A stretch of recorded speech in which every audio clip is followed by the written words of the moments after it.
यानी जीवों को सरवाइव करने के लिए, किसी भी सजीव, जितने भी लिविंग ऑर्गेनिज्म, उनको सरवाइव करने के लिए जो दिन भर में जितनी सारी प्रक्रियाएं होती है, उन सारी प्रक्रियाएं को क्या हम लोग बोलते हैं? उपापचय। आप इसको बोल सकते हो कि ये कोशिका का जो होता है ना, महत्वपूर्ण गतिविधियों में से एक गतिविधि है। ये किसी भी सेल के महत्वपूर्ण गतिविधियों में से कौन सा गतिविधि है वो? अभी सजीवों किस प्रकार से मदद करती है? तो ये सजीवों को उनके वृद्धि में मदद करती है, उनके प्रजनन में मदद करती है, उनके यथावत स्थिति को बनाए रखने में मदद करती है, बहुत सारी चीजों में मदद करती है। कोई दिक्कत है क्या? इनके अगर बात किया जाए तो इनके टाइप्स का, तो कितने प्रकार के होते हैं बाबू?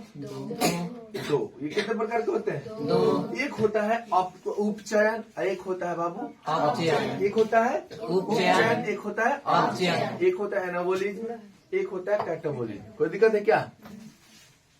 उपचयन और अपचयन। उपचयन का अर्थ क्या होता है? उपचयन का मतलब क्या होता है? उपचयन का मतलब होता है संश्लेषण। अब संश्लेषण क्या होता है? संश्लेषण का मतलब होता है जोड़ना, जुड़ाव। जब दो या दो से अधिक एलिमेंट मिलकर कुछ बना देते हैं तो उसको क्या बोलेंगे? संश्लेषण। कोई दिक्कत है क्या? दो या दो से अधिक एलिमेंट मिलकर कुछ जोड़ते हैं तो उसको क्या बोलेंगे? संश्लेषण, जोड़ना।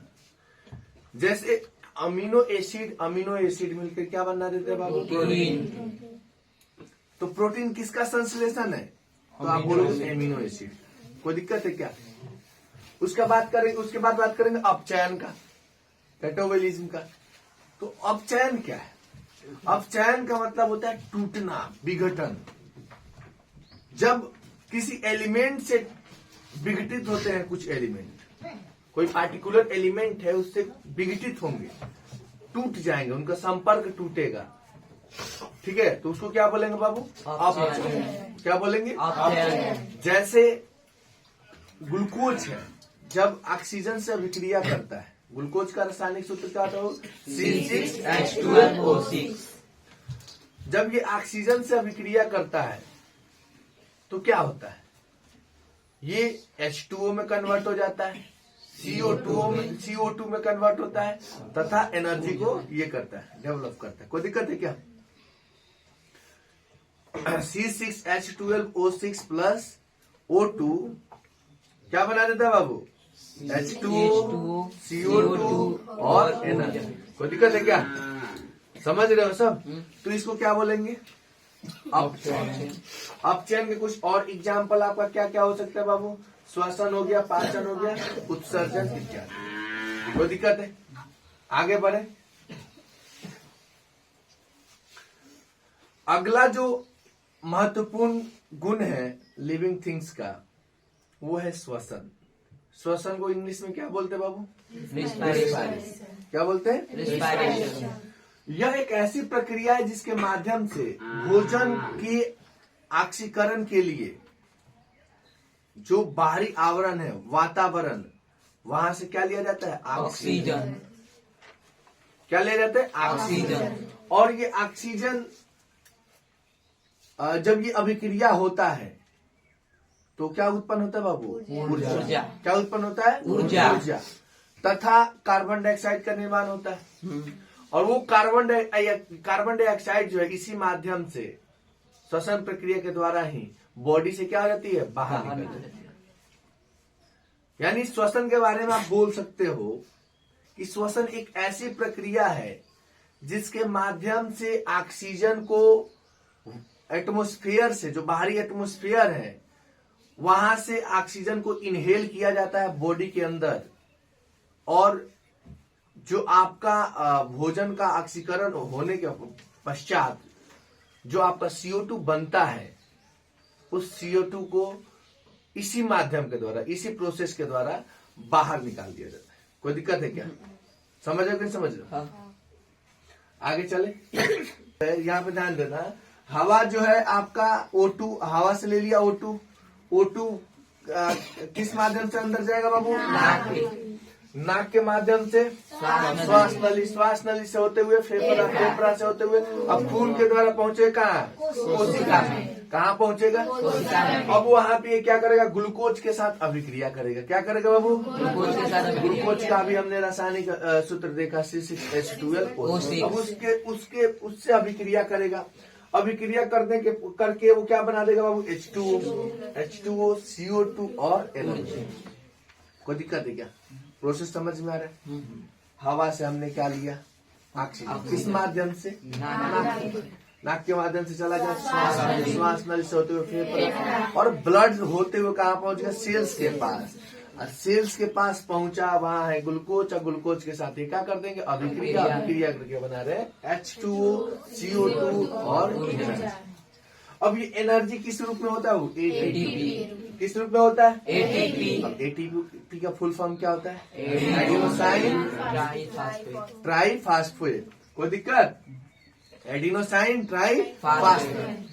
अब देखो होता क्या है, यह ऊर्जा किसके लिए उपयोगी होता है? तो कोशिका कार्यों के लिए उपयोगी होता है। ठीक है, कोशिका अपने लिए उपयोग करता है। कोई दिक्कत है क्या?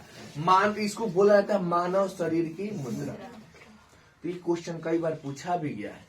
मानव शरीर की मुद्रा निम्न में से किसे कहा जाता है? ऑप्शन में आपका रहेगा ATP। तो आप लगा दोगे ना? हाँ। कोई दिक्कत है क्या? फिर एक ATP बराबर कितना किलो कैलोरी होता है बाबू? 7.3। अब कितने मोल?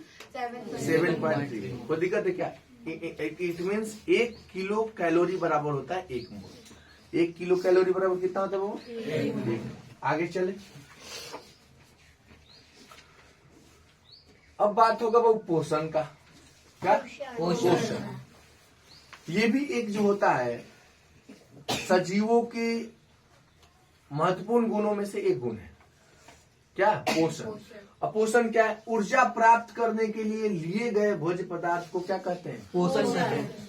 यानी किसी भी सजीव, कोई भी सजीव ऊर्जा प्राप्त करने के लिए जो पोषक तत्व को लेता है, ऊर्जा प्राप्त करने के लिए जो पोषक तत्व को लेता है, उस पोषक तत्व को क्या बोलेंगे? उसको क्या बोलेंगे? पोषण बोलेंगे। जो भोज्य पदार्थ को लेता है उसको पोषक तत्व बोलेंगे। ठीक है ना? पोषण प्राप्त करने के लिए जो भी पदार्थ को ले रहा है, भोज्य पदार्थ को, उसको क्या बोलेंगे? पोषक तत्व। और इसी प्रोसेस को क्या बोलते हैं बाबू? पोषण। इसी प्रोसेस को क्या बोलेंगे? पोषण। कोई दिक्कत है? पोषण बाबू दो प्रकार के होते हैं। एक होता है आपका स्वपोषण, एक होता है परपोषण। अब स्वपोषण में क्या होता है? स्वपोषण में जो आपका लिविंग ऑर्गेनिज्म है वो खुद से भोजन तैयार करते हैं। अपने आप को सरवाइव करने के लिए खुद से वो क्या करते हैं? भोजन को तैयार करते हैं। और परपोषण में दूसरे के ऊपर डिपेंडेंट होते हैं। आपका स्वपोषण में एग्जाम्पल क्या क्या हो सकता है बाबू? पादप हो सकते हैं, सेवा। अब जो पेड़ पौधे खुद से प्रकाश संश्लेषण करके क्या करते हैं? भोजन बनाते हैं अपना। कोई दिक्कत है क्या? और परपोषण का एग्जाम्पल आपके क्या हो जाएंगे? एनिमल्स हो गए। कोई दिक्कत है क्या? समझ में आ रहा है? एक और आपका महत्वपूर्ण गुण है एक्सक्रेशन, उत्सर्जन। उत्सर्जन क्या होता है? जब हम कोई भोज्य पदार्थ को लेते हैं तो उसमें दो तरह के पदार्थ बन जाते हैं हमारे शरीर में जाने के बाद। एक हो गया पोषक तत्व और एक हो जाएगा अपशिष्ट पदार्थ जो हमारे बॉडी के लिए जरूरतमंद नहीं। अब उस पदार्थ को अगर बाहर न निकाला जाए तो आप सोच सकते हो क्या कोई भी लिविंग ऑर्गेनिज्म का बॉडी सरवाइव कर पाएगा? नहीं कर पाएगा। तो जो अपशिष्ट पदार्थ है उसको किस माध्यम से निकाला जाता है? एक्सक्रेशन के माध्यम से, उत्सर्जन के माध्यम से। कोई दिक्कत है क्या? समझ में आ रहा है? ये कौन सी प्रक्रिया बाबू? अपचयन प्रक्रिया। समझ में आ रहा है ना? अगला आपका महत्वपूर्ण जो गुण है वो है प्रजनन। क्या बाबू? प्रजनन, रिप्रोडक्शन। प्रजनन क्या होता है? प्रजनन एक ऐसी प्रक्रिया जिसके माध्यम से सजीव जो है सजीव नए सजीवों का क्या करते हैं? निर्माण करते हैं। नए सजीव क्या करते हैं बाबू? निर्माण करते हैं। यानी आप ऐसे बोल सकते हो कि नए सजीवों का निर्माण जो होता है उनके माता पिता द्वारा किया जाता है। ये दो प्रकार के होते हैं, आपका एक लैंगिक और एक अलैंगिक। कोई दिक्कत है क्या? आगे बढ़े। संवेदनशीलता, ये भी एक महत्वपूर्ण गुण है। किसका? सजीवों के गुण का। किसका महत्वपूर्ण गुण है बाबू? सजीवों के गुण का। सेंसिटिविटी। सजीव, कोई भी सजीव है, आप फील किए होंगे किसी अगर जानवर को आप जानवर के पास कोई भी आप एक्शन या रिएक्शन दिखाते हो, कोई भी एक्टिविटीज दिखाते हो, उसको वो ऑब्जर्व करने लगता है, वो देखने लगता है, यानी फील कर रहा है। बाहर के आवरण को कोई भी ऑर्गेनिज्म, लिविंग ऑर्गेनिज्म में बाहर के आवरण को क्या करता है? फील करता है, एक्टिविटीज को देखता है, ऑब्जर्व करता है। इसको ही क्या बोलते हैं? संवेदनशीलता। तो सभी सजीवों में क्या होता है? संवेदनशीलता होती है। कोई दिक्कत है क्या? एक होता है अनुकूलन। अनुकूलन, एडाप्टेशन। अनुकूलन का मतलब बाबू ये हुआ कि क्लाइमेट के अकॉर्डिंगली हर जितने भी लिविंग ऑर्गेनिज्म है खुद को ढाल लेते हैं। ठंडी है तो ठंडी में कैसे एग्जिस्ट करना है, गर्मी है तो गर्मी में कैसे एग्जिस्ट करना है, कहाँ रहना है, बरसात है बरसात में कहाँ रहना नहीं रहना है, कैसे करना है। तो अकॉर्डिंग टू द क्लाइमेट खुद को क्या कर देते हैं? ढाल लेते हैं। इसी को क्या बोलते हैं? अनुकूलन। समझ में आ रहा है? आगे बढ़े। जीवन चक्र, लाइफ प्रोसेस, जीवन चक्र। अब जीवन चक्र का बात किया जाए तो किसी भी सजीव का जन्म लेने के पश्चात या जन्म लेने से मरने तक की सारी प्रक्रिया किसमें आ जाएगा? जीवन चक्र। अब कैसा ये चक्र है बाबू? तो पहले तो कोशिका सेल्स बनता, क्या बनता है? सेल्स।